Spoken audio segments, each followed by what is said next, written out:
ভোর ৫টা ৩০-এ ঘুম থেকে উঠে যেভাবে সংসারের সমস্ত কাজ সময়মতো গুছিয়ে করি। আসসালামু আলাইকুম বন্ধুরা, তোমরা সবাই কেমন আছো? আশা করি আল্লাহর দয়ায় তোমরা বেশ ভালো আছো। আলহামদুলিল্লাহ, আমরাও বেশ ভালো আছি।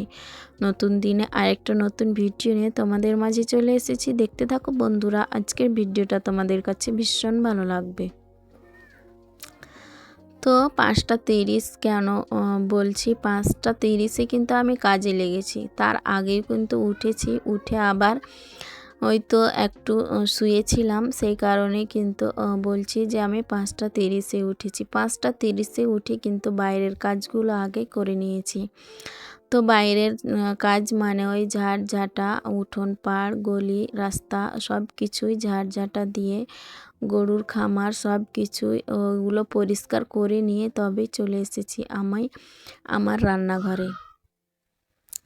তো রান্নাঘরে এসে তো বাসি বাসনগুলো কালকে না সরি রাত্রে যে মাজা ধোয়া ছিল সেগুলো এখন জায়গায় রেখে দিলাম। তারপরে একদম ঝলমলে রোদ উঠেছে, তো মেয়েকে খাইয়ে দিয়েছি। মেয়েকে খাওয়ানোর পর আমরাও জলখাবারে যা রাখি প্রত্যেক দিন সেভাবেই কিন্তু খাওয়া দাওয়া হয়ে গিয়েছে। হাজব্যান্ড দোকানে গিয়ে আবার মাছ দিয়ে পাঠিয়েছে। তো এখন আমি মাছগুলো পরিষ্কার করে নিচ্ছি, বেছে কেটে ধুয়ে পরিষ্কার করে নেব। তারপর কিন্তু কাপড়গুলো কাচা ধোয়া করে নেব, তারপর রান্না শুরু করব। কারণ আজকে কিন্তু খুব সকালে উঠে কাজ শুরু করেছি, কারণ আজকে হয়তো একটু বাইরে যাব, কাজ রয়েছে। তো সেই কারণেই ঝটপট কাজগুলো যাতে হয়ে যায়, সেই কারণেই কিন্তু আমি কাজে লেগে পড়েছি। তো যাই হোক, ভিডিওর শুরুতেই বলবো যে যেখান থেকে এই মুহূর্তে আমার ভিডিওটা দেখছো, আশা করব একটা ছোট্ট লাইক দিয়ে আমার ফুল ভিডিওটা কন্টিনিউ করবে। কারণ তোমাদের একটা ছোট্ট লাইক আমার ভিডিওটা অনেক দিদি বোনেদের মাঝে পৌঁছে যেতে সাহায্য করবে। তাই আশা করব একটা ছোট্ট লাইক দিয়ে আমার ফুল ভিডিওটা কন্টিনিউ করবে। তো সরি বন্ধুরা, একটা দুঃখের কথা, যা আমি দিনের বেলায় ভয়েস দিচ্ছি সেই কারণে অনেক কিছুরই নয়েজ আসতে পারে। তো ওই কারণেই বলছি যে আমাকে ক্ষমা করে দিও, ক্ষমা সুন্দর দৃষ্টিতে দেখো। তো অনেক নয়েজ আসছে, কি করব কিছু বুঝতে পারছি না। রাত্রিবেলায় ওই তো অনেকটাই ক্লান্ত মনে হচ্ছিল, তো আর পারিনি। আর মেয়ে খুব জ্বালাতন করছিল, সেই কারণে ঘুমিয়ে পড়েছিলাম। সব কিছু করাই ছিল, কিন্তু ভয়েসটাই দিতে পারিনি। তো যাই হোক, এখন আমি তো মাছ তো বাছা কাটা ধোয়া সব কিছু করা হয়ে গেল। এখন আমি তরকারি কেটে আবার মিক্সিতে পেঁয়াজ টমেটো সব কিছু যা মশলা লাগবে মাছে রান্না করতে, তো সেইভাবেই মিক্সিতে মানে গুঁড়ো বেটে নেব। তারপরে আমি রান্নাটা কিন্তু শুরু করব। তো সব কিছু রেডি করে আমি রান্না করতে বসিয়েছি যাতে ঝটপট হয়ে যায়। তো আজকে রান্নাটা কিন্তু খুব ঝটপট হয়েছিল, আর ঝটপট করার চেষ্টাও করেছি। আর আজকে ওয়েদারটা ভীষণ ভালো ছিল। সকাল সকাল কিন্তু উঠেছি, সকাল সকাল উঠে কাজে লেগেছি, তো ভীষণ ভালো লাগছিল। সব কিছুই কাজ কিন্তু আমার কমপ্লিট হয়ে গেছে। কাপড় কাচা আর বাসন মাজা তো ছিলই, কাপড় কাচা ধোয়া, এখন রান্না বসিয়ে দিয়েছি। তো রান্না বসিয়ে তারপরে কিন্তু আমি রান্নাটা ঝটপট করে নেব। আর আজকে রান্না হবে ওই তো বাটা মাছ এনেছিল, কালকে হাট রয়েছে, তো আজকে বাটা মাছ এনেছিল, কম করে এনেছে। তো ছেলেকে আবার কালকে দিয়ে পাঠাবো। তো বুধবার হাটে কিন্তু অন্য কিছু নিবে, কি নিবে, মাছ নিবে না মাংস নিবে। তো যাই হোক, যেটা নেবে। তো তারপরে ছেলেকে রান্না করে কিন্তু দিয়ে পাঠাবো। ছেলের 9 দিন প্রায় হয়ে গেল, 9-10 দিন, তো কিছু দিয়ে পাঠাইনি। শুকনো খাবারগুলো একদিন দিয়ে আসা হয়েছে, তারপরে আর কিছু দিয়ে পাঠাইনি, মানে তরকারি কিছু দিইনি। তো ওই কারণে ভাবছি যে কালকে কিন্তু তরকারি কিছু দিয়ে পাঠাবো। তো এইদিকে মাছ রান্না তো আমার হয়ে গেল, আর ভাতের সাথে ওলটা না সিদ্ধ বসিয়েছিলাম, কিন্তু ওলটা হয়তো বা কয়েকদিন হয়ে গেল আনা, তো সেই কারণে নাকি জানি না। তো ওলটা সিদ্ধ যে বসিয়েছি ভাতের সাথে, তো কেটে পরিষ্কার করে নিয়ে ভালোভাবে ধুয়ে সিদ্ধ বসিয়েছি। কিন্তু রান্নার পরে দেখছি যে প্রত্যেক দিন তো আগে যা দিয়েছি, তো সিদ্ধ হয়ে যেত ভালোভাবেই। তো আজকে কিন্তু সিদ্ধ হয়নি, একদম শক্ত হয়েই ছিল।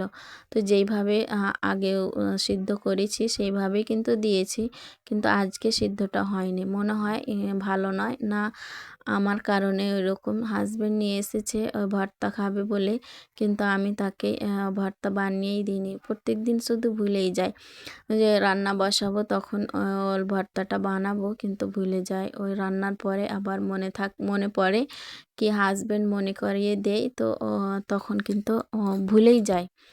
তো আজকে মনে করে কিন্তু দিয়েছিলাম, তো সিদ্ধ হয়নি, একটুকু সিদ্ধ হয়নি, এতটা শক্ত হয়েছিল তো কি বলবো। তো ওটা মানে গরুকে দিয়ে দিয়েছি। তো যাই হোক, তো ওইভাবে তো আজকে রান্না বান্না হলো, আলু রান্না করেছি আর মাছ। তারপরে কিন্তু চলে এসেছি আমি আমার বেডরুম গোছাতে, আর বেডরুমের আর সব কিছু ঝেড়ে মুছে পরিষ্কার করে গুছিয়ে নেব, আর সেই সাথে চাদরটাকে আজকে পাল্টে নেব। চাদরটা পাল্টানোর মানে প্রয়োজন ছিল না, অতটা খারাপ হয়নি, কারণ ওই তো হাজব্যান্ডের কাজ খাওয়া দাওয়া করছিল তখন ঝোল পড়ে গিয়েছে, তো ওই কারণে যে তো সেই কারণেই কিন্তু আজকে চাদরটা উঠিয়ে নেব। তো যাই হোক, আজকে কথা বলতে গিয়ে কেমন জানি হয়ে যাচ্ছে, একদম মানে উল্টোপাল্টা হয়ে যাচ্ছে। তো সবাই ক্ষমা সুন্দর দৃষ্টিতে দেখো।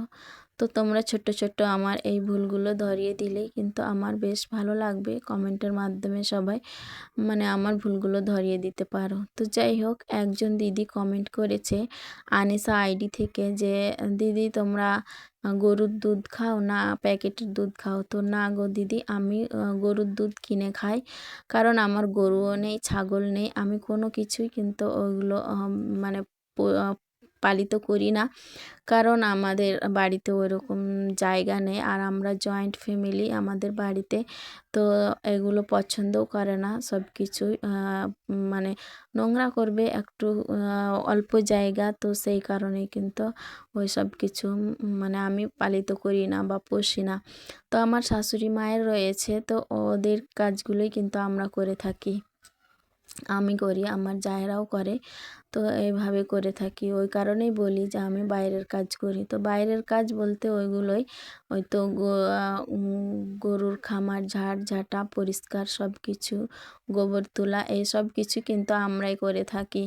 তো আমরা ৩ যা মিলেমিশেই করে থাকি। তো ওগুলো হচ্ছে আমার শাশুড়ি মায়ের, আমার জায়েরও নাই তো আমাদেরও নাই। তো যাই হোক, আমরা কিন্তু দুধ কিনেই খাই। তো ঘোষ দাদা কিন্তু বাড়িতে দিয়ে যায় প্রত্যেক দিন। গ্রামে নিচ্ছিলাম আগে প্রথম, কিন্তু ওই তো একদিন দিচ্ছে তো আর একদিন মানে বাল বাতিল হয়ে যাচ্ছে। আর মেয়ে তো খাওয়ার জন্য ছটপট করবে, আর মেয়ের তো নেশা হয়ে গেছে, দুধ না খেতে পেলে সে ভীষণ কান্নাকাটি করবে। তো সেই কারণে ওই তো ঘোষ দাদাকে বলেছি, ওই কিন্তু একটা দিনও মিস করবে না, আমি থাকি বা না থাকি কিন্তু আমার বাড়িতে দুধ রেখেই যাবে।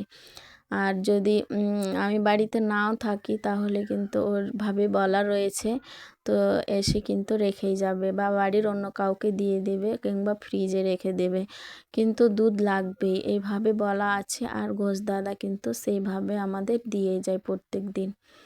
তো যাই হোক, মেয়ে ছেলে কে এইভাবে আমি দুধটা খাওয়ার চেষ্টা করছি, কোনো কিছু ওইরকমভাবে খাওয়াতে পারি চাই বা নাই পারি, কিন্তু দুধটা খাওয়ানোর চেষ্টাই করি।